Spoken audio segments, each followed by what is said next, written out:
ناس معايا؟ احنا خدنا المحاضره اللي فاتت مسألتين سهلين خالص.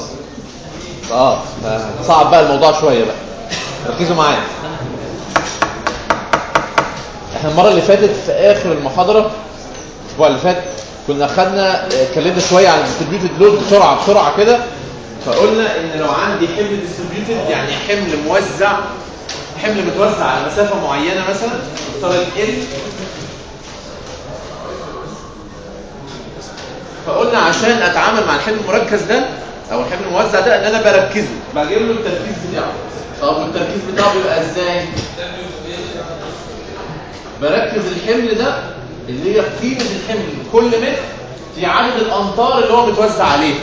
هو متوزع دبليو لكل متر، كيلو نيوتن لكل متر، فبضرب دبليو في ال، ده كده المحصله بتاعته. طيب والمحصله دي بتاثر فين؟ في نص المسافه بتاعت ال. فال دي بتتوزع بقت ال على 2 وال على 2. وبعدين بعتبر ان في الشير ان الحمل الديستريبيوتد ده مش موجود، فبرسم ازاي؟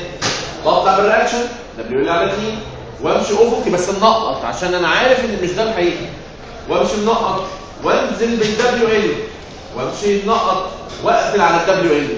طب ما ده مش الحقيقه، امال ايه الحقيقه بقى؟ ان انا اوصل بقى النقطه دي بخط مائي. ليه؟ عشان ده حمل ديستريبيوتد، المفروض ان انا كل متر فيه دبليو، فامشي دبليو وزن، يعني مثلا 5 كيلو نيوتن كل متر، فالمفروض انا امشي متر وانزل 5 متر 5 متر 5 متر 5 متر 5، ابقى عامل زي السلم كده. فقالوا لا، موضوع السلم ده مش هينفع معانا في الدياجرام، وقلنا نشد خط مايل على طول. بس الخط المايل ده اصله جه منين؟ ان انا رسمت المستطيلين بتوع الايه؟ الحمل اللي هو دبليو ال ده بس خفيف، ووصلت على طول. في بعض الكتب هتلاقي ان المستطيلين دول بيلغيه، بيحط لك خط المايل ده. ماشي، نعم. لو ما عملتوش مش هنقصك عليه، يعني لو ما عملتش الخط المنقط ده مش مشكله، يعني هو يعتبر خط عمل، يعني خط عشان اعمل الخط المايل ده. ماشي يا شباب؟ طيب قلنا كمان ان ده الشير فورس دايجرام بتاع الديستريبيوتد لود. طب والبندنج مومنت؟ قلنا البندنج مومنت عملنا معادله كده وقلت لك انا مش عايزها منك تاني، مش عايزك تحفظ الاثبات بتاعها، انا عايزك تحفظ بس ان المومنت في منتصف الحمل الديستريبيوتد بيبقى ماكسيمم، وقيمته دبليو ال سكوير على 8، حيث الدبليو هو الحمل الديستريبيوتد والال هو طول الديستريبيوشن لينس وسكوير على 8. طب وبيترسم ازاي؟ بيترسم كيرف من الدرجه الثانيه. حد بس كيرف من الدرجه الثانيه. طب وارسم الكيرف من الدرجه الثانيه دي ازاي؟ قلنا هتحسب دبليو سكوير على 8 وتقوم حاططها تاني بنفس القيمه برضه دبليو سكوير على 8. حسبتها طلعت مثلا 15، ترسم 15 تاني، وبعدين توصل السبورت بالنقطه دي والسبورت بالنقطه دي، وتيجي عند النقطه الاولى في النص دي وتقوم عامل خط موازي لخط الايه؟ الكاميرا، وتقوم عامل بقى الكيرف اللي هو البارابولا دي يمس الثلاثه، يمس الخط الاولاني ويمس الخط الثاني ويمس الخط الثالث تاني عشان نعمل البارابولا. البارابولا دي اللي هي القطاع مكافئ. قطاع مكافئ ده او كيرف من الدرجه الثانيه، قلنا هنحسب في المنتصف في نص الكاميرا كده، ننزل بقيمه دبليو ال سكوير على 8 تحسبها، يبقى المسافه دي دبليو في ال سكوير على 8، تحسبها تحط نقطه وبعدين تحط نقطه ثانيه بنفس القيمه، يبقى تنزل كمان مره دبليو سكوير على 8. يبقى حطينا دبليو سكوير على 8 وبعدين حطينا ثاني دبليو سكوير على 8. هنوصل النقطه دي بدي اللي تحت دي والنقطه دي باللي تحت، هنعملها زي مثلث كده. هنشد خط افقي موازي للكاميرا وبيمر بالنقطه اللي في النص، وبعدين هنعمل كيرف بقى يمس الثلاثه، يمس الخط الاولاني ويمس الخط الثاني ويمس الخط الثالث. دي كده البارابولا بتاعت مين؟ او البيندنج مومنت بتاع مين؟ بتاع الحمل الديستريبيوتد. يبقى حمل ديستريبيوتد معادله من الدرجه الثانيه بتترسم بثلاث ممسات. قيمه المومنت في المنتصف هي اقصى قيمه وقيمتها دبليو ال سكوير على 8. طيب في بقى نقطه مهمه جدا بقى، مش اي ديستريبيوتد لود تشوفه تقوم معلق دبليو سكوير على 8 لكل الديستريبيوتد لينث. مش فاهم يعني ايه؟ يعني انا مثلا لو لقيت مساله عامله كده،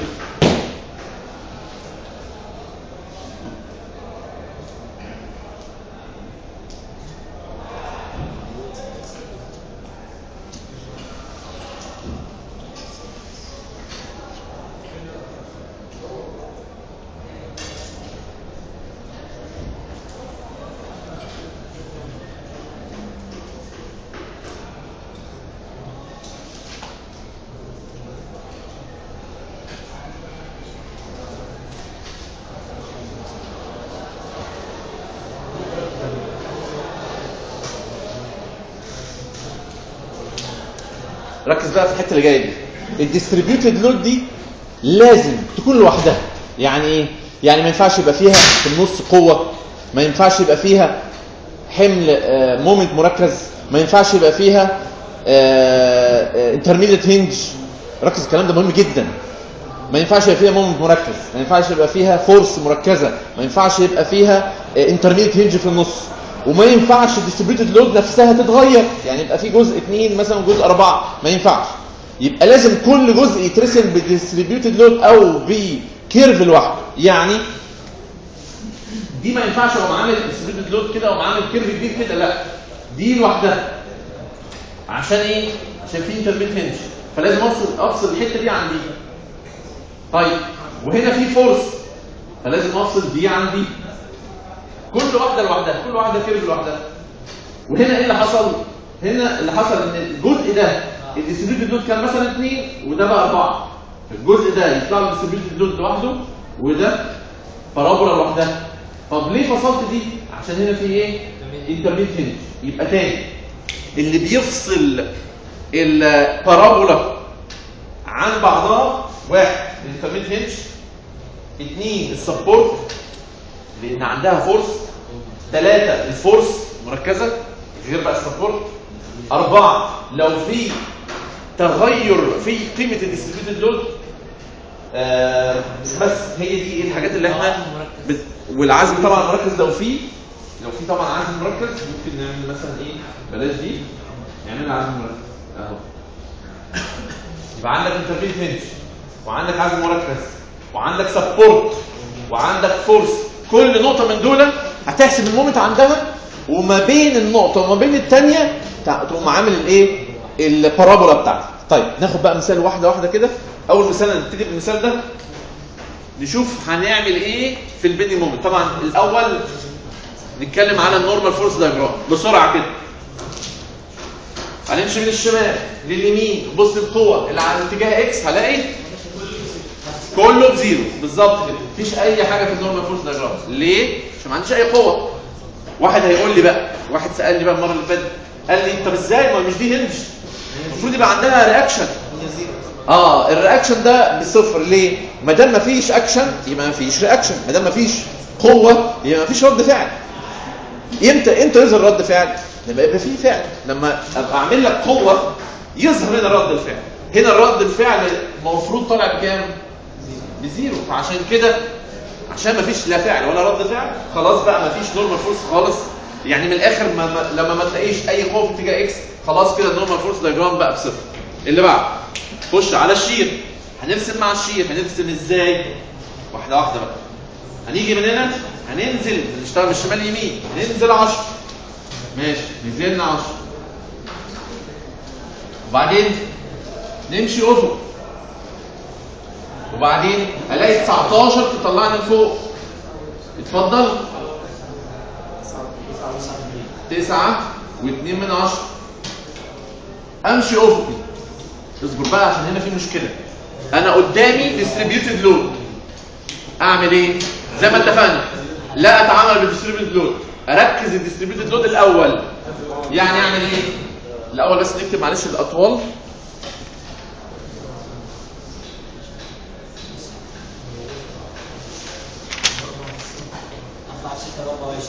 عشان اركز الديستريبيوتد لود دي اضرب الدبليو في ال واركزها في منتصف المسافه.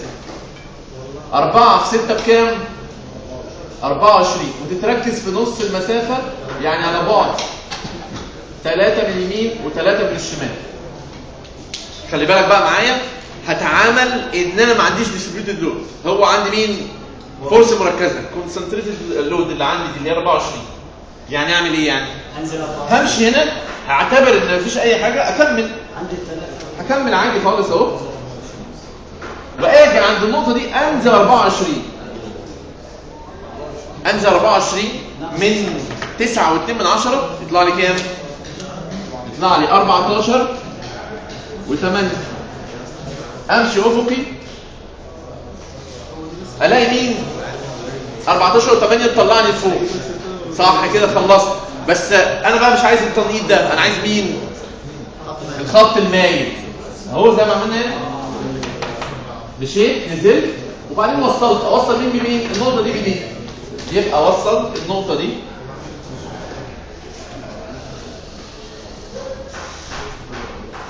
يبقى هو ده الشير فورس. تاني يا شباب، نزلنا 10 مشينا افقي، طلعنا 19 فضل 9 و2 مشينا افقي. اول ما وصلت هنا لقيت الديستريبيوتد دول قدامي. عملت ايه؟ كانه مش موجود، لغيت الديستريبيوتد دول بس حطيت مكانه مين؟ الفورس المحصله بتاعته. محصلته بكام؟ 4 في 6 ب 24 في النص. فهكمل افقي كأن مفيش حاجه وانزل 24. 24 من التسعه يتفضل 14 و8 من 10. طيب 14 و8 من 10 امشي افقي، هقفل هنا. اعمل ايه بقى بعد كده؟ ارجع بقى اقول ان مش التنقيط ده اللي انا عايزه. امال انا عايز ايه بقى؟ الخط المايل. اوصل مين بمين؟ النقطه اللي فوق بالنقطه اللي تحت اللي انا وصلت لها. يبقى النقطه دي بالنقطه دي، اوصل واقفل. يبقى انا كده فعلا خلصت على الصفر. لو عايز تمسح الخط المنقط تمسحه ما فيش مشكله. نعم لا، انا دلوقتي هو بيقول دبليو ال على 2 اللي هي القيمه دي. دلوقتي دبليو ال على 2 امتى؟ لما يبقى سمبل بيم ما فيهاش غير مين؟ حمل ديستريبيوتد. انما دلوقتي انا عندي جزء تاني فيه حاجات تانيه، فانا هبتدي من اول هنا واقوم مكمل المساله عليه. والدليل على كده ان هنا دي كانت قد دي وهنا دي مش قد دي 9 ودي 14. فهي شكلهم قد بعض بس هي طبعا مش قد بعض. انت لما تيجي ترسمها تبقى واحده صغيره واحده كبيره. نعم. لو في فورس فوق الحمل الموزع ساعتها هيحصل فيه دروب. يعني هيحصل ايه بقى؟ هيبقى عامل كده ينزل وعامل كده. يعني لو عندك حمل ديستريبيوتد كده وفورس يطلع عندي ازاي؟ كده كده كده كده. يبقى في دروب في وسط الايه؟ الديستريبيوتد لود. ماشي يا شباب؟ ممكن يجي الدروب مش في الوسط بالظبط، صح؟ على حسب القوه بقى. بس انا مش هعقدك بقى، مش هحطها لك بقى تلت بقى. بس على حسب تماكن القوه هو اساسا.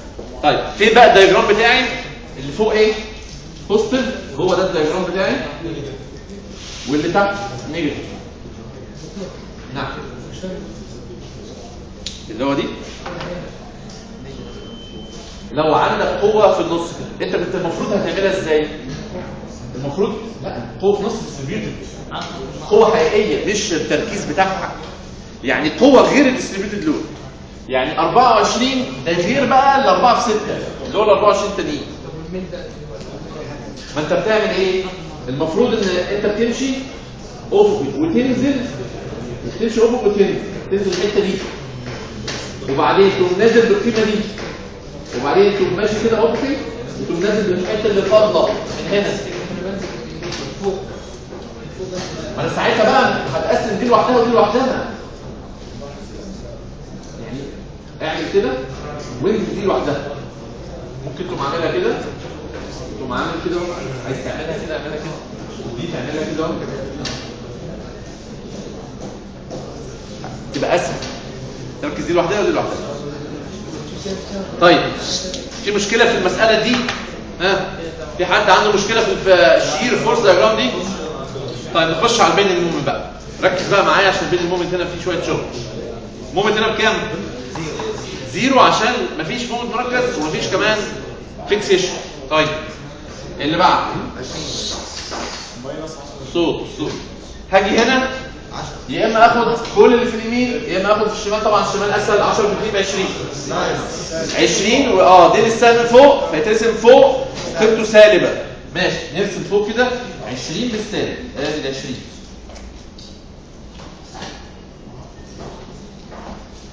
طيب اجي بقى هنا انا هحسب فين؟ عند الاطراف عند السبورت وعند تغير الحمل او قبل الديستريبيوتد لود. هنا ما كانش فيه اي احمال. بعديها على طول بقى في ديستريبيوتد لود فلازم احسب عند النقطه دي اعرف بقى المومنت هنا بكام. طيب وفي وسط بقى الحته دي في بقى ايه؟ البارابولا بتاعتي. طيب نحسب الاول هنا بكام. طبعا هنا المومنت بكام؟ دي زيرو. طيب يبقى ما فاضلش غير دي المومنت بكام؟ ياخد كل ده ياخد ده. ماشي دور على الرسم. ناخد شمال.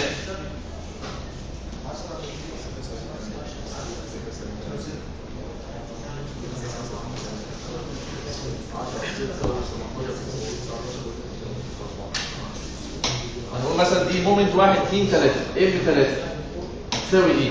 وانا واقف هنا شويه.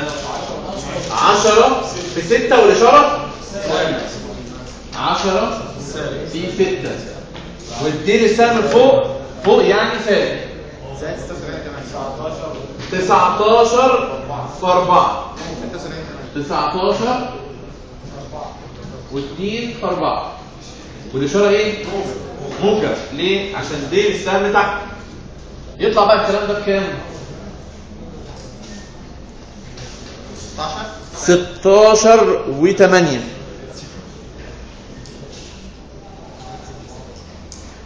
هيطلع اشارته ايه؟ موجبه. كبير طبعا. 60 ولا 20 في 4 80. اكيد 80 اكبر من 60. هيطلع موجبه يعني ترسم فين؟ تحت ولا فوق؟ تحت. يبقى اجي هنا وارسم تحت ال 16 و8. لغايه دلوقتي مفيش اي مشكله صح؟ يبقى دي صفر ودي صفر وقلنا 20 10 في 2 وقلنا 16 8 10 في 6 و19 2 في 4 وطبعا 19 2 في 4 هي الكبيره فالدي تحت فرسمناها تحت. فالمفروض ان انا اوصل دي بدي واوصل دي بدي واوصل دي بدي بس لسه ما خلصناش. فهعمل ايه؟ او بعملها منقطه كده. لسه عايزين نشوف في ايه هنا بقى. في عندنا البارابولا. ماشي. البارابولا دي بقى عشان ارسمها محتاج ان انا اعمل ايه؟ اشوف دبليو سكوير على 8 بكام. بس المره الاولانيه اللي هي دي كانت الكاميرا بتاعتي المومنت هنا بصفر والمومنت هنا بصفر. المره دي المومنت هنا بصفر والمومنت هنا بقيمه. فمش هحط بقى دبليو سكوير على 8 هنا. امال هحطها ازاي بقى؟ كده. اعلقها من هنا لغايه هنا. يعني انا اجي من النص هنا مش من هنا او قايس بقى دبليو سكوير على 8 كده. يبقى هقيسها كده مش هقيسها بالنص هنا، لا هقيسها من هنا. ليه؟ عشان الكاميرا بالنسبه لي دلوقتي المومنت ما بقاش هنا بقى لتحت شويه. ليه تاني؟ عشان هنا كان المومنت بصفر وهنا بصفر فانا قمت علقتها من النص. انما هنا المومنت بصفر والمومنت هنا بقيمه. فبقى عندي الكاميرا بتاعتي اصبحت ما هياش دي بقت دي دلوقتي بالنسبه لي. طيب يبقى هاجي هنا في النص واقوم حاطط دبليو ال سكوير على 8. تعالى نحسب 35 على 2. تعالى نحسب دبليو سكوير على 8 بكام؟ 18.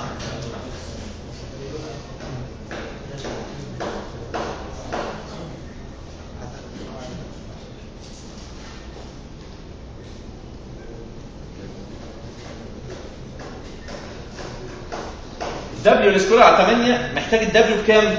4 ب 4 على 8 نص و6 سكوير ال بكام؟ 6 في 2 في تربيع 36 على 8. ماشي. يبقى دبليو ب 4 6 سكوير ب 36 على 8 يطلع الكلام ده بكام؟ 4 على 8 نص 4 يبقى 2 يبقى 36 في 6 ماشي 18. 3 في 6 ب 18. طيب خلي بالك بقى. نعم احسبها على الآلة. هطلع 18 في 2. هيطلع 18. ركز بقى في الحتة اللي جاية دي عشان أنا هسأل سؤال مهم جدا بالنسبة لي. أنا عايز أعرف عندي 18 لما المومنت يبقى عامل كده،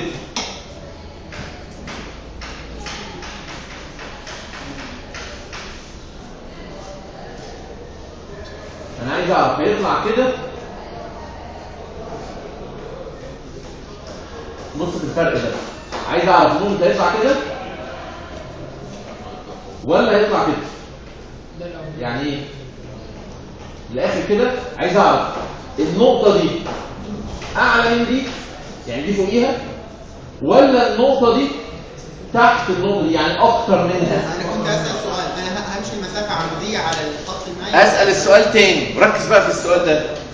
عايز أعرف قيمة دي كلها كام؟ إحنا قلنا دي ب 18 صح؟ حسبناها. طب دي كلها كام؟ 16 و8 زي 18 غلط. وطول 19 تاني السؤال يا شباب. دلوقتي أنا عندي حلين. دلوقتي أنا وأنا برسم عندي حلين. يا إما أرسم بارابولا صغيرة فتطلع النقطة دي فوق النقطة دي، يعني تبقى المسافة دي أقل من دي، أو أرسم بارابولا كبيرة فيطلع إن المسافة دي أكبر من دي. طب إيه اللي يحكمني بقى؟ عايز أعرف دي قيمتها كام وأقارنها بدي. لو لقيت القيمة دي أكبر من دي خلاص يبقى البارابولا تبقى تحت. لو المسافة دي اللي هي دي يا شباب، أنا دلوقتي بسأل على دي، عايز أعرف دي بكام؟ اللي هي دي. أيوه أجيب إيه بقى؟ برافو عليك. مش دي 16 و8 ودي في النص، تبقى دي بكام؟ نصها. ما هو مثلث ودي 16 و8 يبقى دي 8 و4. برافو عليك. يبقى دي 8 و4. فلما اجمع 8 و4 اللي هي الحته دي اجمع عليها كمان 18 يطلع لي كام؟ 26 و4 من 10. 26 و4 من 10. يبقى انا زي دي ولا زي دي؟ لا زي دي.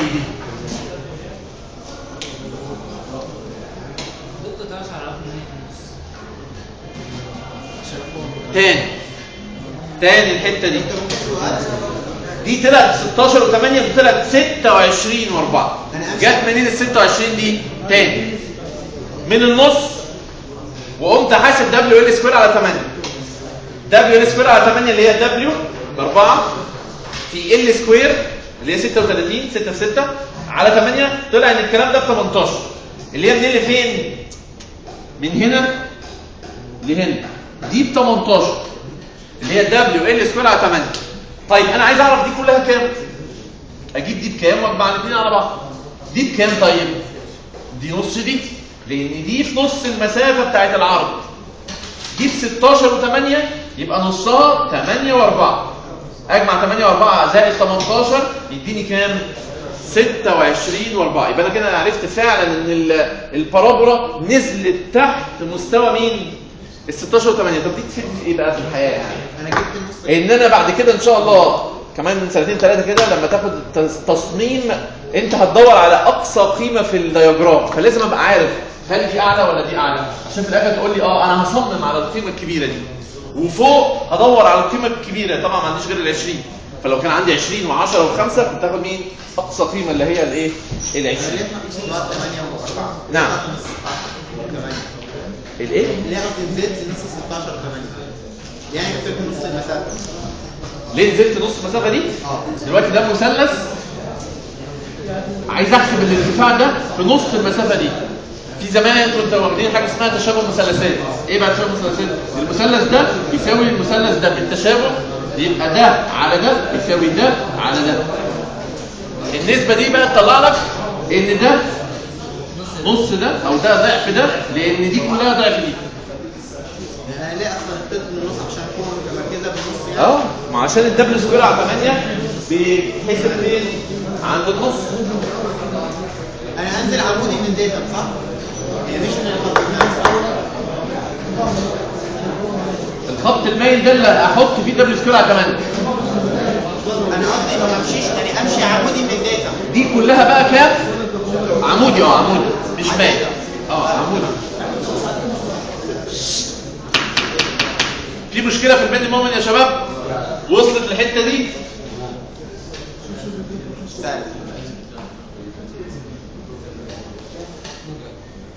طيب خش بقى على الصعب بقى. بص بقى على المساله دي.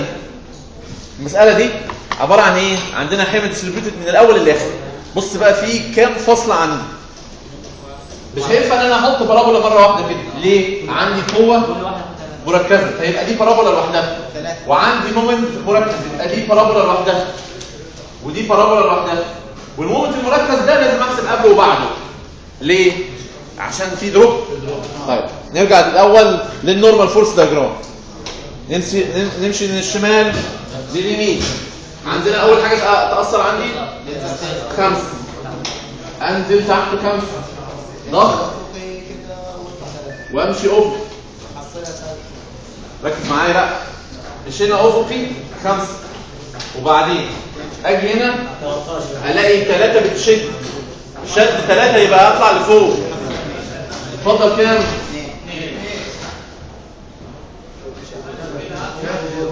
وبعدين امشي افقي. في اي حاجه هنا؟ يبقى كمل.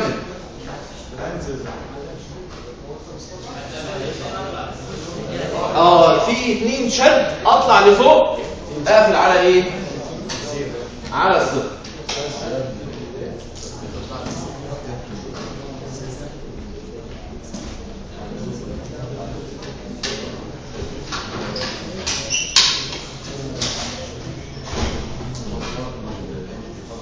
كل ده ايه؟ سالب.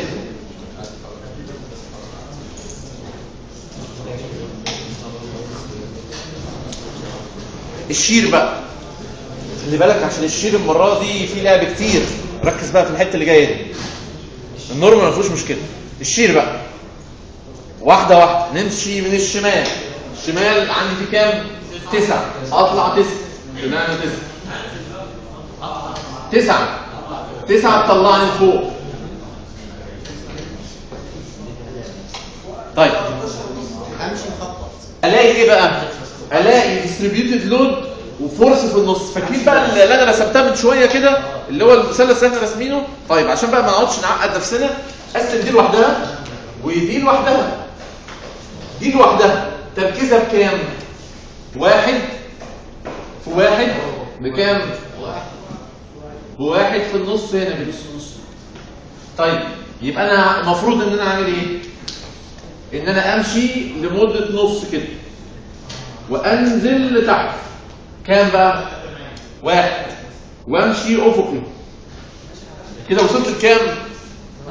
8 يا راجل. 8.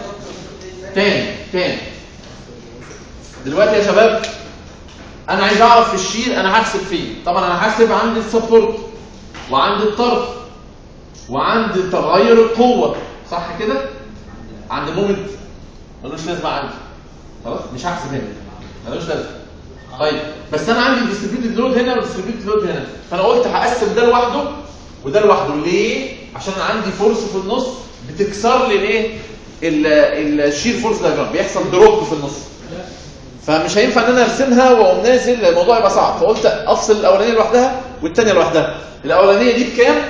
1 ديستريبيوتد لود 1 كيلو نيوتن كل متر، يبقى دي بواحد في 1 ب1. طيب هرسمها ازاي؟ امشي افقي، انزل 1 وامشي افقي. وصلت لكام؟ 8. بس انا مش عايز التنقيط ده خط عمل. اقوم عامل ايه؟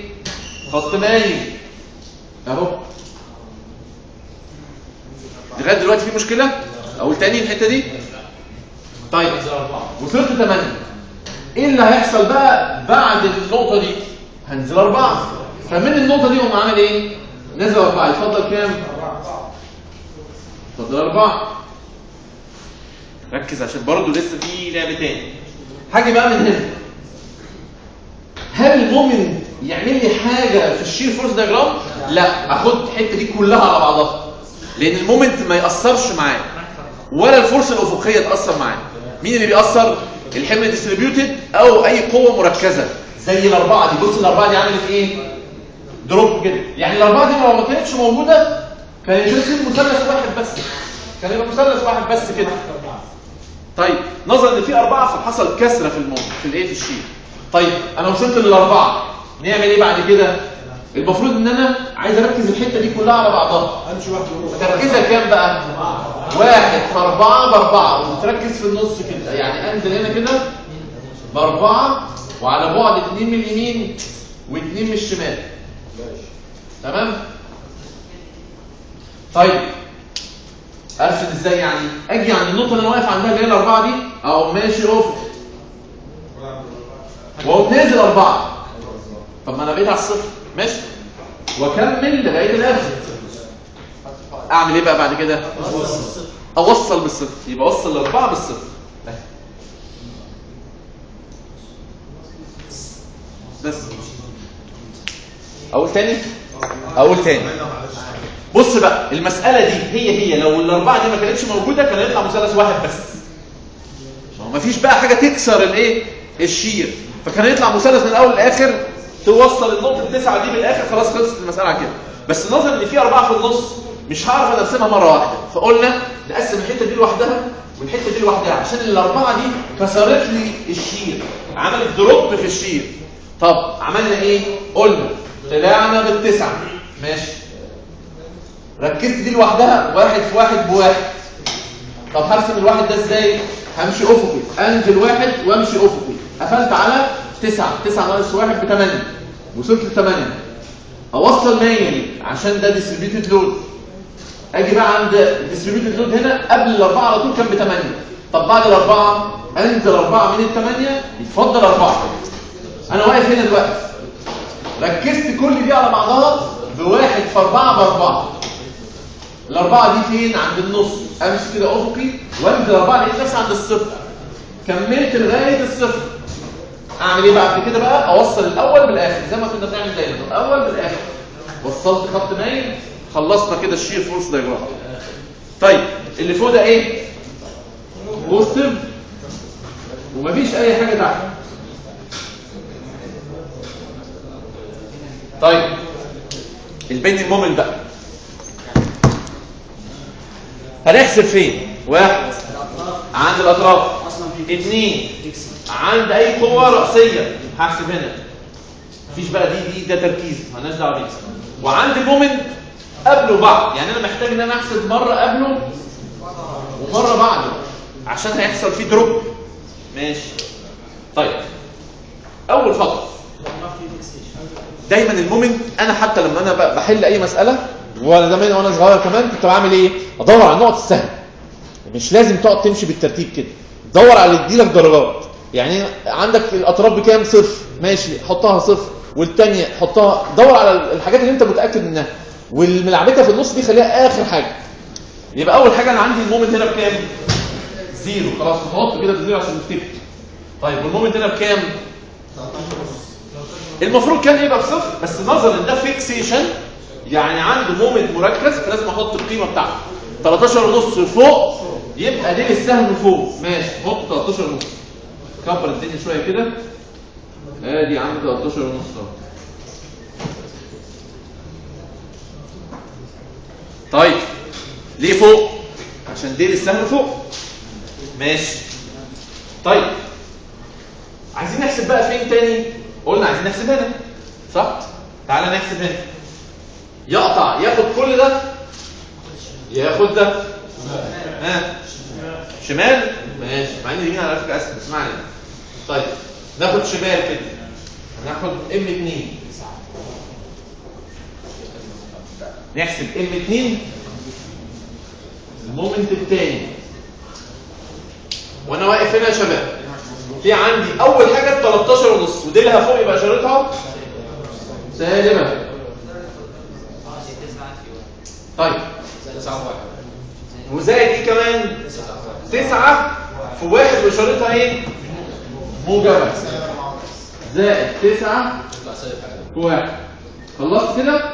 لا، ما الواحد دي وحشه، مش في ديستريبيوتد دوت كمان. 1 فيه نص. سالب ولا موجب؟ في نص ده اديله فوق سالب 1 في نص. لو انا بقى كنت حسبت الناحيه الثانيه 4 في 2 بس. لا انا اسف 4 في 2 وفي كمان 3. 4 طبعا في 2 بالسالب و3 بايه؟ كنت لازم تقلب العزم بقى لان ما ينفعش يبقى ظهره ليا. ما علينا خلينا زي ما احنا سالب 5 يطلع الكلام ده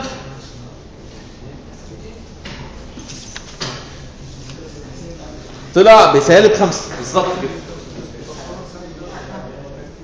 يحسب الكلام ده سالب 5 يبقى يحط لفوق ولا لتحت؟ انا واقف هنا لفوق ماشي سالب 5 حطيناها هنا. طيب في ايه تاني؟ عايزين نحسب هنا بقى ونحسب امتى وامتى؟ قبل وبعد. ماشي هنقطع مره قبل المومنت ومره بعد المومنت. طيب لو قطعنا عايزين ناخد بقى من اليمين ولا من الشمال؟ طبعا دور على السهل. بص هنا كده عايزين نقطع ناخد الجزء ده عندنا يا راجل كل ده وحش ده صفر. مش في هنا فرصه ايه السلوك دول؟ اوعى تنساها. طيب 1 يبقى ام عند نقطه 3 1 2 3 وانا واقف هنا دلوقتي رميت المومنت. خلي بالك انا رامي المومنت هيبقى 1 اللي هو ديستريبيوتد لود في 1 يتركز الحته دي هركزها تبقى بواحد وعلى بعد نص يبقى انا واقف هنا 1 في نص يطلع سالب نص 1 في نص. واوعى تنسى الاشاره الديل فوق يبقى اشارته سالبه يعني هطلع فوق عشان بالسالب نص. ماشي نطلع فوق كده ونكتب نص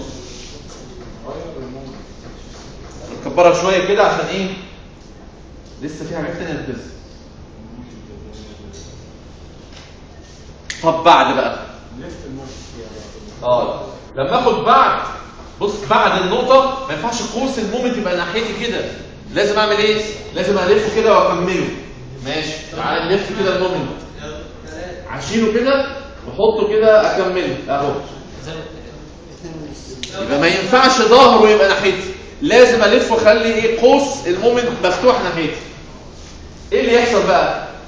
يطلع برضه 1 في نص بالسالب بس هيبقى ناقص زائد بقى كام؟ 3.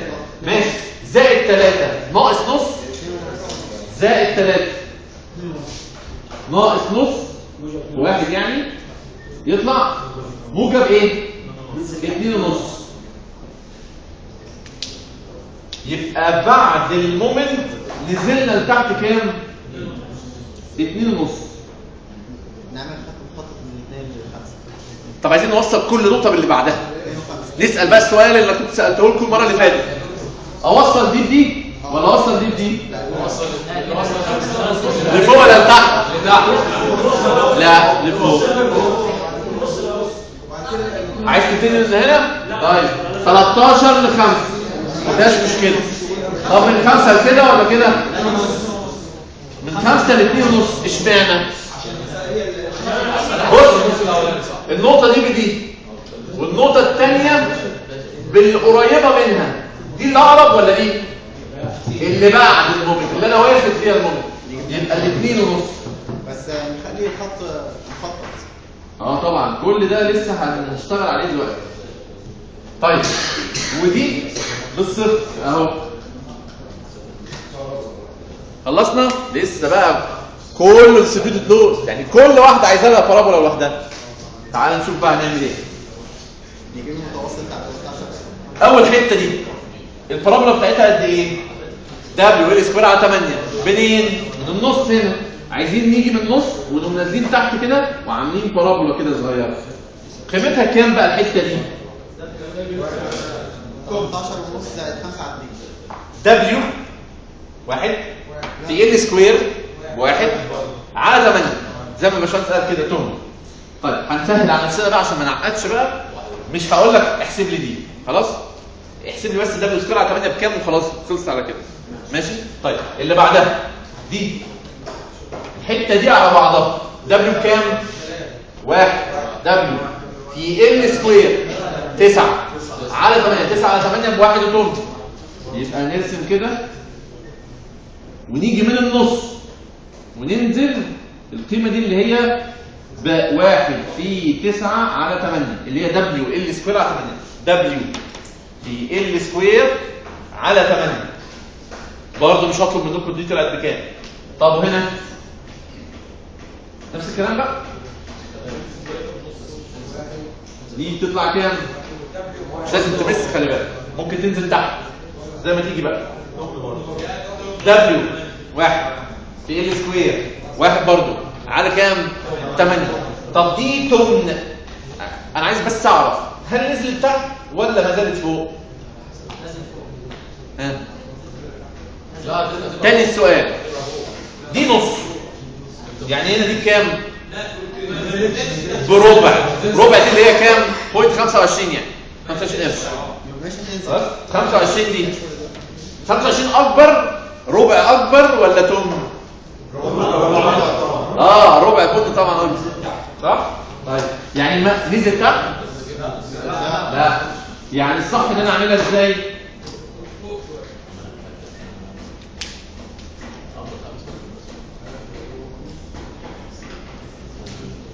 يبقى دي نص ودي تمن وما نزلتش تحت عشان دي كلها ربع اصلا. ما نص النص بكام؟ بربع. نص النص بربع، دي ربع. طب انا هنزل دبليو سكوير على 8 طلعت بتمن. هل انا نزلت تحت؟ السؤال بقى هل اعملها كده ولا كده؟ هو ده السؤال اللي انا بساله. هل اعملها كده ولا كده؟ قلنا دي هنخليها فوق. ليه؟ عشان المسافه دي كلها دبليو ال سكوير على 8 طلعت اقل من الجزء اللي فوق. لو كانت دي مثلا 3 فكانت نزلت تحت، كانت اترسمت تحت. طبعا ايه؟ فين الدياجرام اصلا؟ فين الدياجرام بقى في الكلام ده؟ اللي فوق سالب واللي تحت ايه؟ موجب.